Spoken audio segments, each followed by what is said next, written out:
नमस्कार दोस्तों। Topper student education में एक बार फिर से आप सभी का बहुत बहुत स्वागत है। एनटीए नेट 2000 डिस्कशन कर, करने वाला हूं आपसे। एक बच्चों की क्वेरी रहती है कि सर फिलॉसफी से जब हम नेट करें तो हमारी रणनीति क्या रहनी चाहिए, हमारी स्ट्रेटेजी क्या रहनी चाहिए। अब मैंने हालांकि कई बार ये वीडियोस बना दिए हैं मेरे चैनल पे, अगर आप देखेंगे ऑलमोस्ट 1000 के आसपास वीडियोस होने वाले हैं। 960 970 के आसपास कुछ होंगे अभी। तो इतने ज़्यादा वीडियोस फिलॉसफी के ओवरऑल यूट्यूब पे नहीं है, बट फिर भी बच्चों को लगता है कि सर कौन ढूंढे पीछे जाकर, एक बार और बना दीजिए, एक नया बना दीजिए। तो कोई समस्या नहीं है मुझे, तो मेरा तो शौक है। ठीक है। तो नेट से या फिर फिलॉसफी से जब आप नेट कर रहे हैं या फिर आप किसी भी सब्जेक्ट से नेट कर रहे हैं, ठीक है, डिपेंड करता है कि आपकी रणनीति कैसी है, उसके ऊपर आप क्या करना चाहते हैं, कहाँ से आप पढ़ाई कर रहे हैं। पढ़ाई इन द सेंस, मैं ये नहीं कह रहा आप मेरे पास एडमिशन लीजिए, आप किसी इंस्टीट्यूट में मत जाइए या किसी इंस्टीट्यूट में चले जाइए। किसी विशेष इंस्टीट्यूट की मैं चर्चा नहीं करूंगा यहाँ पर। मैं सिर्फ आपकी इंडिविजुअल बात कर रहा हूँ। मेरी रणनीति हमेशा ये रही है या फिर मेरा मोटिव हमेशा ये रहा है कि बच्चा आत्मनिर्भर होकर पढ़ाई करे। आपकी निर्भरता मेरे ऊपर भी नहीं होनी चाहिए, किसी अन्य शिक्षक के ऊपर भी आपकी निर्भरता नहीं होनी चाहिए। क्यों? इसका एक फर्क पड़ता है। अगर मैं आपको गलत पढ़ा रहा हूं तो आप गलत ही पढ़ेंगे। जब तक आप खुद से उसकी जांच नहीं करेंगे तब तक शायद आपको तो पता भी नहीं चलेगा कि मुझे गलत पढ़ा दिया गया। ठीक है। तो सबसे पहले आप ये चेक कीजिए कि आखिर मुझे तैयारी किस तरीके से करनी है। कुछ बेसिक प्रिंसिपल्स हैं, हालांकि मैं फिर कह रहा हूं मैंने बहुत बार ये चीजें बताई हुई है, बट फिर ठीक है, एक बार और बता देते हैं। कुछ बेसिक चीज़ें हैं जो आपको इसमें याद रखनी होती है, और जो शायद गलतियां आप लोग करते हैं या फिलॉसफी के बच्चे या सारे सब्जेक्ट्स के शायद हो सकता है बच्चे ये गलतियां करते हों। सबसे पहली स्टेप है आपकी सिलेबस जो है आपका, वो आपके पास होना चाहिए, वो आपके हाथ में होना चाहिए। वो आपकी टेबल के ऊपर जहाँ पर आप अध्ययन करते हैं, जिस कक्ष में आप अध्ययन करते हैं वहाँ पर वो होना चाहिए। और उस सिलेबस को आप रोज देखें कि आखिर इस सिलेबस में मैं कहाँ पहुंच गया या पहुंच गई।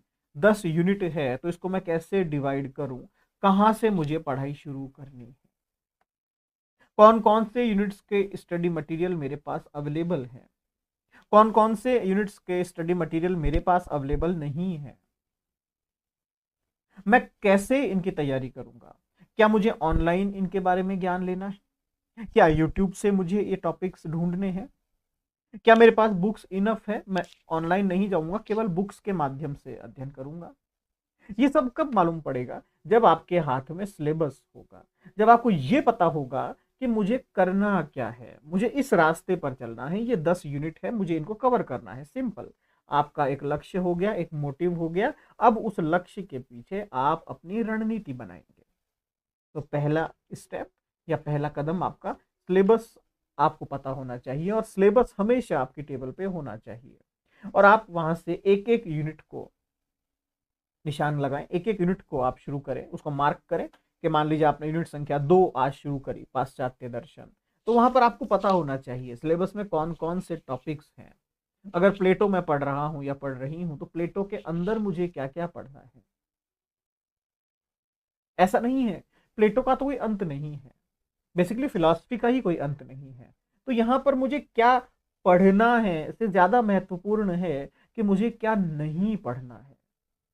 ये मेरे लिए अतिरिक्त है, एक्स्ट्रा है, इसको मैं थोड़ा साइड में कर देता हूँ। तो सिलेबस आपके पास हो, आप एक रणनीति के साथ कार्य करें। आप ये चेक कीजिए, अगर मान लीजिए मैं बात करता हूँ दिसंबर की, कि साहब आपका अगला एग्जाम दिसंबर में होने वाला है। ठीक है। जो जून में एग्जाम होगा उसके लिए तो मैं ये नहीं कह सकता कि आपका इनफ टाइम है, आप तैयारी कर सकते हैं। अप्रैल का महीना लगभग आधा निकल गया है, केवल आपके हाथ में मई का महीना बचा है। हो सकता है जून के पहले या दूसरे वीक के अंदर आपका एग्जाम हो जाए, तो ये इनफ टाइम नहीं है। हाँ, जैसे हमारी भी 1 तारीख से दिसंबर की क्लासेज शुरू होगी, दिसंबर 2022 की। तो होगा क्या, देखिए, सिलेबस आपने निकाल लिया, अब सिलेबस को रणनीति आप कैसे तैयार करेंगे, सिलेबस की स्टडी आप किस तरीके से शुरू करेंगे, कौन कौन सा स्टडी मटेरियल आपके पास आ गया, उसको हम कैसे पढ़ेंगे। मान लीजिए कोई भी यूनिट आपको मैंने दे दी, कोई भी यूनिट आप पढ़ रहे हैं, आपने कहा कि सर मैं तो यूनिट संख्या फर्स्ट पढ़ रहा हूँ इंडियन फिलोसफी की। इसमें मान लीजिए मैंने पता किया कि इसमें ऑलमोस्ट सारे छोटे मोटे बड़े पतले दुबले सारे टॉपिक्स अगर मैं मिला लेता हूं तो मान लीजिए 40 टॉपिक्स हो रहे हैं फॉर एग्जाम्पल।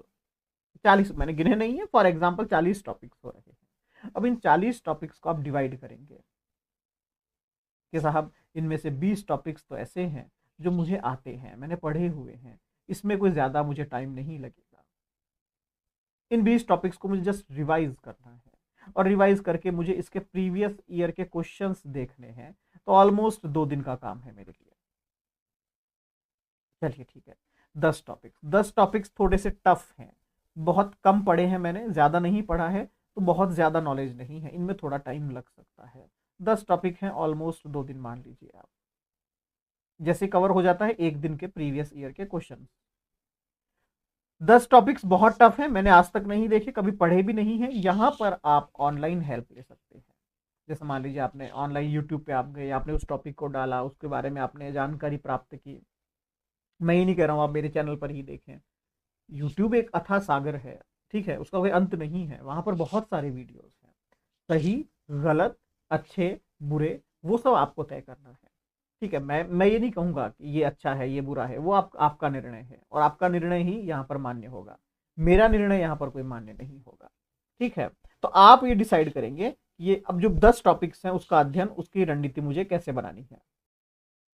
तो उससे क्या होगा, मान लीजिए आपने ऑनलाइन उसको चूज किया, यूट्यूब पे आप देख रहे हैं, गूगल पे आप देख रहे हैं, जहां पर आपकी मर्जी है आप देख सकते हैं। ये 10 टॉपिक वो हैं जिसके बारे में आपको ज़्यादा पता नहीं है, या जिसके बारे में आपको कन्फ्यूज़न बहुत है, या जिसके बारे में स्टडी मटेरियल आपके पास नहीं है, तो आप इस तरीके से इसको डिवाइड कीजिए, इस तरीके से आप इसको अलग अलग भागों में बांट लीजिए। अब मान लीजिए आपने 10 टॉपिक कहीं से पढ़े, इसमें कुछ समझ में आया कुछ समझ में नहीं आया, और आपने 2 दिन इसके ऊपर भी इन्वेस्ट कर दिया। आपके टॉपिक समझ में नहीं आया तो इसका एक तरीका बताता हूँ। मान लीजिए टॉपिक मुझे बिल्कुल समझ में नहीं आया कि अभी क्या करना है इसके अंदर, तो आप डायरेक्ट सेकंड स्टेज पे आ जाइए, प्रीवियस ईयर क्वेश्चंस उठाइए और उसकी प्रैक्टिस करना शुरू कर दीजिए। अगर टॉपिक समझ में नहीं आ रहा है कोई दिक्कत नहीं, आप प्रीवियस ईयर क्वेश्चंस उठाइए फिर वहां से पढ़ना शुरू कीजिए। 2 ही तरीके हैं पढ़ने के, दोनों में से जो आपकी मर्जी है आप वो कर सकते हैं। आसान टॉपिक्स या जो आपको आते हैं टॉपिक्स, उन टॉपिक्स की रणनीति होती है कि हम पहले टॉपिक्स का अध्ययन करते हैं, उसके बाद उसके प्रीवियस ईयर्स के क्वेश्चंस देखते हैं। जो टॉपिक मुझे नहीं आते हैं, या जो टॉपिक मुझे समझ में नहीं आते हैं, या जिसके बारे में मेरे पास कोई ज्ञान नहीं है, या जिसके बारे में मेरे पास किसी प्रकार का कोई नॉलेज नहीं है, लेकिन पढ़ने हैं मुझे, तो आप अपनी स्ट्रेटेजी को उल्टा कर दीजिए। पहले आप प्रीवियस ईयर क्वेश्चंस देखिए, प्रीवियस ईयर क्वेश्चंस में से आपको ये समझ में आ जाएगा कि इन टॉपिक्स में से क्वेश्चंस कैसे पूछे जाते हैं। सिंपल। और फिर क्वेश्चंस के मार्फत, क्वेश्चंस की मदद से आप अपने 1 लाइनर नोट्स तैयार कीजिए और आप उन्हीं को पढ़िए, बस ज्यादा पढ़ने की आवश्यकता नहीं है। हालांकि ये तरीका 50-50 तरीका है, मतलब 50% संभावनाएं हैं कि क्वेश्चन टकरा जाएगा, 50% संभावनाएं हैं कि नहीं टकराएगा, लेकिन फिर भी ये शून्य नहीं है। हाँ, कुछ संभावनाएं हमेशा रहती है। अगर 10 क्वेश्चंस या 5 क्वेश्चंस भी ऐसे इन टॉपिक से आ जाते हैं और आपने 2 भी अटेम्प्ट कर लिए, सही अटेम्प्ट कर लिए, बहुत है आपके लिए। ठीक है। दूसरा, आपका यूनिट पूरा हो चुका है, जैसे अभी हमने यूनिट की इसकी बात करी, 6 दिन के अंदर ऑलमोस्ट एक यूनिट आपकी 6 से 7 दिन में आपने कवर कर ली, काम खत्म, पैसा हजम, कोई दिक्कत नहीं है इसके अंदर। अब हम चलते हैं दूसरी स्टेज के ऊपर, नोट्स कैसे बनाए। बच्चे नोट्स के अंदर गलती क्या करते हैं, मैंने कई बार देखा, बच्चे क्या करते हैं, किताब के अंदर या जो और नोट्स दुकान से लेके आए हैं उन नोट्स को उठाते हैं, लाइन टू लाइन कॉपी करते रहते हैं, लाइन टू लाइन उसको लिखते रहते हैं और नई कॉपी बना लेते हैं और कहते हैं हमने नोट्स बना लिए। ये नोट्स नहीं है, ये तो कॉपी पेस्ट हो गया, वहां से कॉपी किया वहां पेस्ट किया, वहां से कॉपी किया वहां पेस्ट किया, ये नोट्स नहीं कहलाएंगे। नोट्स का मतलब है आपके किसी चैप्टर की वो महत्वपूर्ण जानकारी जो आपको जानना जरूरी है, या फिर उस चैप्टर की वो महत्वपूर्ण जानकारी जो मैं मेरे दिमाग में नहीं रख सकता हूं, हर बार मैं भूल जाता हूं, वो आपके नोट्स में लिखी होनी चाहिए। समझ रहे हैं मेरी बात। एक टॉपिक है, टॉपिक के अंदर 4 ऐसी इंफॉर्मेशन है जो मैं याद नहीं रख सकता हूं, तो मैं क्या करूंगा, नोट्स, टॉपिक का नाम, 4 इंफॉर्मेशन है, चारों इंफॉर्मेशन मेरे दिमाग से स्किप हो जाती है, लेकिन मुझे पता है कि एग्जाम पॉइंट ऑफ व्यू से चारों पढ़नी जरूरी है क्योंकि यहां से प्रश्न आते हैं।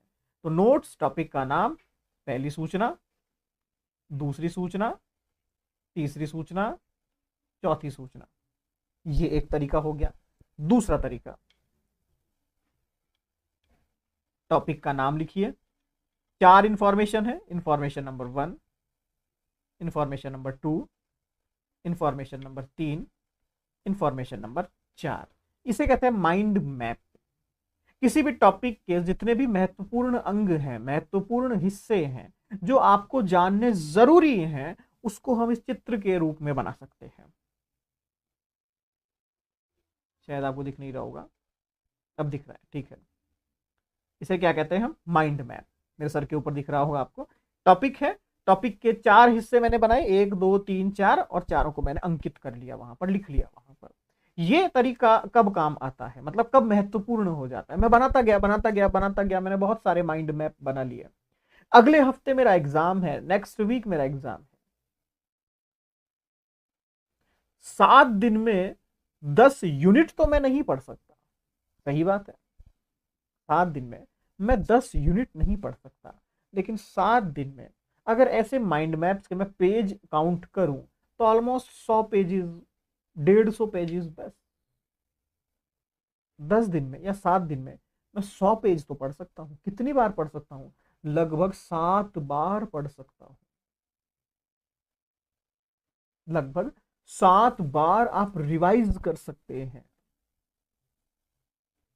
और ये चीजें दिमाग के सबकॉन्शियस जो अवचेतन मस्तिष्क है वहां फीड हो जाती है। चित्र हैं ये, डायग्राम्स हैं ये नोट्स बनाने का तरीका है। एक प्रश्न आता है, तीसरा प्रश्न या तीसरा डाउट आपका, सर कितने महीने में, कितने दिनों में नेट का फिलॉसफी का तैयारी हो जाता है? तो ध्यान रखिएगा, मेरा ऐसा मानना है कि 2.5 से 3 महीने, 2.5 से 3 महीने, मैं कहता हूं 75 to 90 डेज। इससे कम में मेरे हिसाब से अगर आप फ्रेशर हैं तो मुश्किल है। अगर आप फ्रेशर हैं तो मुश्किल है। 10 यूनिट है आपके पास, इसको मैं डिवाइड करता हूं। लगभग 4 यूनिट आपकी ऐसी है जिसको आप बड़ी यूनिट का नाम दे सकते हैं कि ये बहुत लेंदी यूनिट है। लेंदी यूनिट का मतलब एक यूनिट कम से कम 10 दिन का समय लेती है, 40 दिन, 40 डेज। 3 से 4 यूनिट ऐसी है जो बहुत छोटी है। 4 यूनिट बहुत छोटी है, मतलब आपने आज पढ़ना शुरू किया, कल तक खत्म हो गई, ऐसी यूनिट है। बट मैं 2 दिन नहीं मानता हूं उसके भी, आप 5-5 दिन लेके चलिए। 5 दिन मतलब 20 दिन, 40 और 20 60, 60 दिन, 2 महीने, 8 यूनिट आपकी कंप्लीट हो चुकी है। 2 यूनिट जो बचती है रिमेनिंग, जैसे मान लीजिए मैं कह दूं लॉजिक्स की है, या फिर ऐसी यूनिट्स जो जिसके बारे में कई बार कंफ्यूजन रहती है, वो इजी भी है लेकिन टफ भी है। टफ इसलिए क्योंकि कंटेंट समझ में नहीं आता, इजी इसलिए क्योंकि ज्यादा कुछ है नहीं पढ़ने का उसके अंदर। ऐसी यूनिट मॉडरेट यूनिट्स होती है। इसको ना ही तो आप 5 दिन में कवर कर सकते हैं, ना ही 10 दिन में, तो इसके लिए मैं कहता हूं कि इसको आप मॉडरेट रखिए। 2 यूनिट है, 7 से 8 दिन के हिसाब से रखिए इसको आप। 14 दिन, 74 डेज। मेरा एस्टिमेशन रहता है 75 से 90 दिन। 74 डे में हो गया। एक एक यूनिट का अब आप क्वेश्चंस का प्रैक्टिस कीजिए, 2-2 दिन कर लीजिए। 10 क्रॉस 2 20, तो ऑलमोस्ट 94 या 90 डेज आपका विद प्रैक्टिस। 3 महीना नेसेसरी है, 3 महीना आपको देना पड़ेगा, ये अनिवार्यता है, ध्यान रखिएगा। इससे कम समय अगर आप दे रहे हैं तो आप खुद के साथ धोखा दे रहे हैं, ध्यान रखिएगा। हाँ, वो अलग बात है कि सर मैंने बहुत बार दिया हुआ है, मेरा नेट तो क्लियर है, केवल जीआरएफ की तैयारी कर रहा हूं, तो आपके लिए फिर तो बहुत कम समय चाहिए आपको। तो आप वो हैं जो एक यूनिट को 2 दिन में कवर कर सकते हैं, 20 दिन में पूरा सिलेबस खत्म। अभी आपका टाइम है, अगर जून का एग्जाम की आप तैयारी कर रहे हैं तो अभी आपका समय है, ठीक है। तो ये 3 स्ट्रेटेजियां या 3 चीजें आप हमेशा अपने साथ रखिएगा। चौथा, एक और यक्ष प्रश्न आता है काफी बच्चों का कि सर फर्स्ट पेपर का क्या करें, फर्स्ट पेपर पढ़ना जरूरी है क्या, छोड़ दें तो क्या दिक्कत है?